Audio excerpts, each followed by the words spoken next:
14 फरवरी 2019 की एक ठंडी दोपहर थी। जम्मू कश्मीर की पहाड़ियां शांत और ऊंची खड़ी थी। पेड़ों पर बर्फ की सफेद चादर जमी थी और सड़कें हल्की धूप में चांदी की तरह चमक रही थी। देखने में दिन शांत था, लेकिन उस दिन कुछ बहुत दुखद हुआ जिसने पूरे देश को हिला दिया।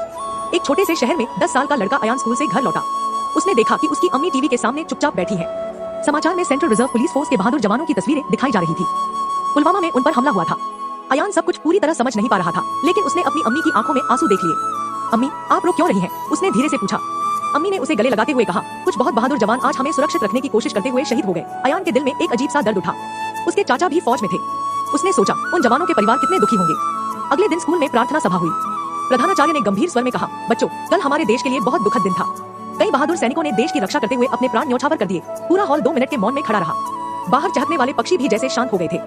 सभा के बाद उसकी सहेली मीरा ने फुसफुसाकर कहा, वे हमारी रक्षा कर रहे थे, है ना? अयान ने सिर हिलाया। हाँ, वे हमें सुरक्षित रख रहे थे। शाम को अयान के मन में एक विचार आया। उसने अपने मोहल्ले के बच्चों को इकट्ठा किया। चलो, हम सैनिकों के लिए मोमबत्तियां जलाएं, उसने कहा, ताकि उनके परिवारों को पता चले कि हम उनके साथ हैं। बच्चों ने अपने अपने घरों से छोटी छोटी मोमबत्तियां लाई। किसी ने फूल लाए तो किसी ने कागज पर तिरंगा बनाकर लाया। सूरज ढलते ही सब पार्क में इकट्ठा हुए। एक एक करके उन्होंने मोमबत्तियां जलाई। ठंडी हवा में लौ कांप रही थी, लेकिन बच्चों ने अपने हाथों से उन्हें ढक लिया। मीरा ने धीरे से कहा, मेरे पापा कहते हैं कि सैनिक हमारे घर की दीवारों जैसे होते हैं। वे मजबूत खड़े रहते हैं, इसलिए हम सुरक्षित रहते हैं। अयान ने जलती हुई मोमबत्तियों को देखा और फुसफुसाया, धन्यवाद। देश भर में लोग इसी तरह मोमबत्तियां जला रहे थे, प्रार्थना कर रहे थे और वादा कर रहे थे कि वे इन बहादुरों को कभी नहीं भूलेंगे। कुछ दिनों बाद कक्षा में अध्यापिका ने कहा, हर बच्चा एक सैनिक को पत्र लिखे। अयान ने लिखा, प्रिय वीर सैनिक, मैं छोटा हूँ, लेकिन आपको धन्यवाद कहना चाहता हूँ। आपकी वजह से मैं स्कूल जा सकता हूँ, खेल सकता हूँ और बड़े सपने देख सकता हूँ।